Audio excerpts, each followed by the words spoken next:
नमस्कार मित्रों, मैं डॉक्टर राधाकृष्ण इजी सॉल्यूशन में आपका स्वागत है।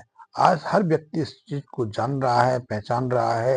विशेषज्ञ भी इस बात को बार बार कह रहे हैं कि जिस रासायनिक खाद के माध्यम से, जिन कीटनाशकों के माध्यम से आज हम कृषि में उपज ले रहे हैं, उसके कितने दुष्प्रभाव हैं। इसके कारण न केवल हमारा स्वास्थ्य प्रभावित हो रहा है, मिट्टी का, वायु का, पानी का प्रदूषण बढ़ रहा है, बल्कि इसके कारण हमारी जो मिट्टी है, हमारी जो खेत की मिट्टी है, वो भी अपना उपजाऊपन गंवाती जा रही है, बंजर होती जा रही है। अभी हाल में इसको लेकर यूएनओ, संयुक्त राष्ट्र संघ की एक संस्था जो पूरी दुनिया में कृषि क्षेत्र पर नजर रखती है, कृषि क्षेत्र को दिशा निर्देश देती है, उसकी एक अध्ययन टीम ने अपने निष्कर्ष से संसार को अवगत कराया और वो जो निष्कर्ष हैं बहुत ही भयंकर हैं, बहुत ही कठिन हैं। उन विशेषज्ञों के अनुसार आने वाले 15 से 16 साल के अंदर अंदर हमारी जो पूरी दुनिया की जो मिट्टी है, वो अपना उपजाऊपन खोने वाली है, बंजर हो जाने वाली है। और ये खबर बहुत दुखदाई है, क्योंकि इस पृथ्वी पर आज की बात करें तो करीब करीब 8 अरब से ज्यादा जनसंख्या निवास करती है। मनुष्य जाति 8 अरब से ज्यादा इस पर अपना जीवन यापन करती है। यदि मिट्टी का उपजाऊपन समाप्त हो जाएगा, मिट्टी बंजर हो जाएगी, तो इतनी बड़ी आबादी का भरण पोषण कैसे संभव हो पाएगा। और सिर्फ मनुष्य ही नहीं, पृथ्वी पर तो सारी जो जीव जंतु हैं अपना जीवन यापन करते हैं, उनके भोजन का स्रोत भी पृथ्वी है। और जब पृथ्वी इतनी विषाक्त हो जाएगी, इतनी जहरीली हो जाएगी, तो उसके कितने दुष्परिणाम होंगे, इस बात को अब भली बात जानते हैं।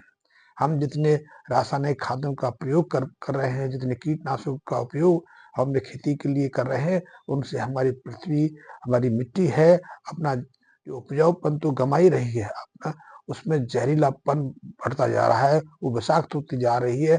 और इसके दुष्परिणाम तुम चारों तरफ से देखते हैं। पर समस्या तब आती है कि इसके समाधान क्या हो सकते हैं, इससे हम कैसे बच सकते हैं। क्योंकि रासायनिक खादों के माध्यम से, कीटनाशकों के माध्यम से हमने इस समस्या का हल कर लिया कि हमने उत्पादकता तो बढ़ा दी, खाद्यान्न का पर्याप्त स्टोर भी कर लिया, लेकिन इसके कारण जो दुष्प्रभाव सामने आ रहे हैं, जो मिट्टी अपना उपजाऊपन खोती जा रही है, मिट्टी की जो बंजरता बढ़ती जा रही है, उसका समाधान क्या है? तो उसका समाधान है हमारी देसी गाय के पास, हमारी गौ माता के पास। हमारी जो गाय गोबर और गौमूत्र का त्याग करती है, उससे निश्चित रूप से पृथ्वी की इस बंजरता को, मिट्टी की इस जो उर्वरता को दोबारा से स्थापित किया जा सकता है। इसका कोई समाधान और हमारे पास नहीं है। हम रासायनिक खादों के प्रयोग से अपनी वनस्पतियों को पोषक तत्वों की तो आपूर्ति कर सकते हैं, लेकिन जो खेती इनसे होती है, उस खेती की भरी पूर्ति हम इन रासायनिक पदार्थों के माध्यम से निश्चित रूप से नहीं कर सकते। क्योंकि गाय के शरीर के अंदर लाखों तरह के सूक्ष्म जीव रहते हैं, और ये बात तो वैज्ञानिक तरीके से सिद्ध हो गई है। वैसे पिछले 200 सालों से वैज्ञानिक जगत को मालूम था कि गाय के शरीर के अंदर जो सूक्ष्म जीव निवास करते हैं, वो कितने महत्वपूर्ण हैं। इन सूक्ष्म जीवों की उपयोगिता सिर्फ गाय के स्वास्थ्य के लिए, गाय के जीवन के लिए तो है ही है, क्योंकि ये सूक्ष्म पदार्थ बहुत तरीके के रसायनों का निर्माण करते हैं, जो गाय के स्वास्थ्य के लिए बहुत आवश्यक भी है। लेकिन यही जो पदार्थ गाय के शरीर में निर्मित होते हैं, ये दूसरी जीव जंतुओं के लिए, दूसरे प्राणियों के लिए बहुत आवश्यक है। इसलिए हमने गाय को माता का स्थान दिया। गाय के दूध के माध्यम से हम अपने शरीर को निरोगी रखते हैं, स्वस्थ रखते हैं, हम संस्कारवान रखते हैं। और इसी गाय के गोबर गौमूत्र से हमारी जो मिट्टी है, हमारी जो खेत की जमीन है, वो अपना उपजाऊपन प्राप्त करती है। तो गाय के गोबर में तो सब वो पोषक तत्व सहजता से उपलब्ध हो जाते हैं, जो हमारी फसलों को चाहिए। लेकिन इनके अलावा भी गाय के गोबर में, गाय के मूत्र में और गाय की जो जुगाली का जो झाग है, उसमें ऐसे विभिन्न प्रकार के सूक्ष्म जीव निवास करते हैं, जो मिट्टी की जीवनी शक्ति को बढ़ाने का कार्य करते हैं।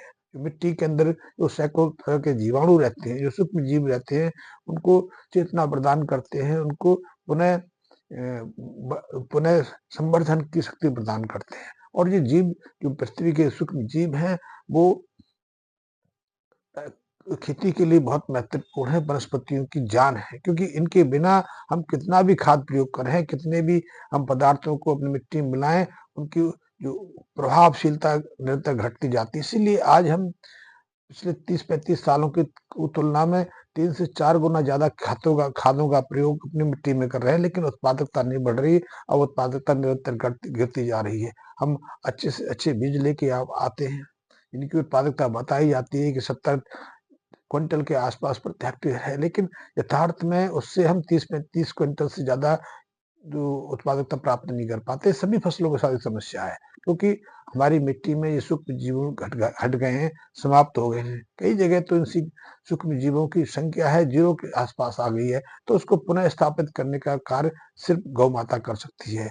गाय के गोबर और गौमूत्र में ऐसे रसायन रहते हैं कि यहाँ सूक्ष्म जीव रहेंगे, सूक्ष्म जीव विभाजित होंगे, संवर्धन करेंगे, तो वो अपने तरीके के बहुत सारे रस रसायनों का निर्माण भी करते हैं। और जब ये रस रसायन मिट्टी में पहुंचते हैं, तो मिट्टी की जीवनी शक्ति को, मिट्टी के जो सूक्ष्म जीव हैं, उनको सचेतना प्रदान करते हैं, उनकी संख्या में वृद्धि करते हैं, और ये जीव बहुत महत्वपूर्ण है। हमने जो गोरस के नाम से, गोबर घनसत्व के नाम से इस रसायन का निर्माण किया है, ये भी यही काम करता है। वैसे आप सीधे सीधे प्रयोग कर सकते हैं, सैकड़ों बार आपने प्रयोग करके देखा होगा। आप कितनी भी खराब मिट्टी ले आइए, आप किसी भी ऐसे खेत को पकड़ लीजिए जिसकी मिट्टी बहुत हार्ड हो गई है, कठोर हो गई है, इसमें जीवांश 0 स्तर के आसपास आ गया है, इसमें बिना खाद के आप एक घास का टुकड़ा तक नहीं उगा पाते, या आप किसी वनस्पति को उसमें जिंदा नहीं रख पाते, तो उसमें आप प्रयोग करके देखिए। ऐसी मिट्टी में, ऐसी कठोर मिट्टी में जो उसकी परत जितनी पत्थर जैसी हो गई है, उसमें कार्य करके देखिए। उसमें सबसे पहले गाय का गोबर, गौमूत्र निरंतर डालना शुरू कर दीजिए। आप देखेंगे कुछ महीने के बाद उसमें परिवर्तन आना शुरू हो जाता है। 4-5 महीने के बाद देखेंगे उसी सूखी मिट्टी में, उस पत्थर जैसी मिट्टी में थोड़े-थोड़े से जो वनस्पतियाँ उगने शुरू हो जाती हैं। आप 3-4-5 महीने के बाद देखोगे उसमें कई वनस्पतियाँ स्वयं उगने शुरू हो जाएँगी, घास निकल आएगी, जड़ी-बूटी बहुत कुछ वनस्पतियाँ इसमें में पैदा होनी शुरू हो जाती हैं। यानी कि मिट्टी की कठोरता को समाप्त करने का कार्य सिर्फ गाय कर सकती है। गाय का गोबर और गौमूत्र इसमें सहायक हो सकता है। आप कहेंगे दूसरे पशु क्यों नहीं? दूसरे पशुओं में भी ये गुणवत्ता रहती है, लेकिन आपने देखा होगा कि एकमात्र गाय को छोड़कर किसी भी पशु के मूत्र का सेवन पूरी दुनिया में कहीं भी नहीं होता। लेकिन हम तो गाय के मूत्र का सेवन पवित्रता के रूप में हजारों सालों से करते आ रहे हैं। कि गाय के मूत्र में कुछ विशेषता होगी, विशेषता है, क्योंकि इसमें जितने भी विषाक्त पदार्थ हैं, उन विषाक्त पदार्थों की विषाक्तता को दूर करने की गुणवत्ता है। इसीलिए आयुर्वेद में गौमूत्र का प्रयोग बहुत सारे तत्वों को शुद्ध करने के लिए किया जाता है। आयुर्वेदिक जो जो प्रैक्टिस है, जड़ी-बूटियाँ हैं, उनमें जो विषाक्त पदार्थों का प्रयोग किया जाता है। उदाहरण के रूप में मान लें आर्सेनिक का प्रयोग होता है। यहाँ तक कि शिलाजीत को शुद्ध करने के लिए भी इसी गौमूत्र का प्रयोग किया जाता है। गौमूत्र के माध्यम से हम जो भी के साथ में जो भी औषधियों का सेवन करते हैं, उनकी गुणवत्ता बढ़ जाती है। इसलिए गाय के मूत्र में ऐसे वायुहंसनों का खोज की गई है जो किसी भी वनस्पति के गुणों को बढ़ा देते हैं। तो जब गाय के मूत्र में इतने अद्भुत गुण हैं, तो गोबर का तो अंदाज लगा ही सकते हैं। तो उसके जो सूक्ष्म जीवाणु हैं, या वायु एंजाइम रसायन हैं, या फिर दूसरे जो गाय के गोबर में तत्व रहते हैं, वो मिट्टी की जो उर्वरता को पुनः स्थापित करने में बहुत मदद करते हैं। आप इसका प्रयोग कर सकते हैं। वैसे मैंने ये प्रयोग करके दिखाया, आप करके देखिए। किसी भी कठोर मिट्टी में गाय के गोबर, गौमूत्र का निरंतर उपयोग करके देख लीजिए। आप देखेंगे कुछ समय के बाद उसकी कठोरता दूर होनी शुरू हो जाती है। उसमें बहुत सारे जीव विचरित करने लग जाते हैं, बहुत तरह की वनस्पतियाँ सुबह हो जाते हैं। आपने कुछ किया नहीं, आपने निरंतर उसमें गोबर और गौमूत्र का सिर्फ उपयोग किया, डाला, लेकिन डालने के माध्यम से मिट्टी की जो संरचना है, बदलाव आना शुरू हो जाता है। उसके अंदर वो सब पोषक तत्व स्वतः उत्पन्न होने शुरू हो जाते हैं जो वनस्पतियों के लिए जरूरी है, जो अब समाप्त हो गए। उसकी कठोरता दूर हो जाती है। कठोरता दूर होगी तो मिट्टी में पानी को सोखने की, पानी को पकड़ने की क्षमता बढ़ जाती है। मिट्टी में की कठोरता दूर होगी तो जो वनस्पति उसमें उदित होंगी, पैदा होंगी, उनकी जड़ें अधिक गहराई तक जा सकती हैं, और अधिक गहराई में जाने का अर्थ है कि गहराई से वो पोषक तत्वों को सोख सकती हैं। तो मात्र गोबर गौमूत्र के माध्यम से आप ये प्रयोग कर सकते हैं। तो हमने तो इस गोबर घनसत्व में इसलिए कहता हूँ कि ये गोबर घनसत्व से ही प्राप्त किए कुछ जीवाणु हैं, कुछ रसायन तत्व हैं, कुछ कुछ बायोजेम्स हैं जो गोबर के गाय के गोबर में मिलते हैं। फिर जब इसका प्रयोग हम गोबर में ही करते हैं, गोबर के ढेर में करते हैं, तो उसको भी ये तेजी से उसकी संरचना बदलाव करता है, उसके तत्वों को अलग कर देता है। और जब इन सब का प्रयोग हम मिट्टी में करते हैं, अपने खेत में करते हैं, तो मिट्टी की संरचना बहुत तेजी से बदलाव आ जाता है।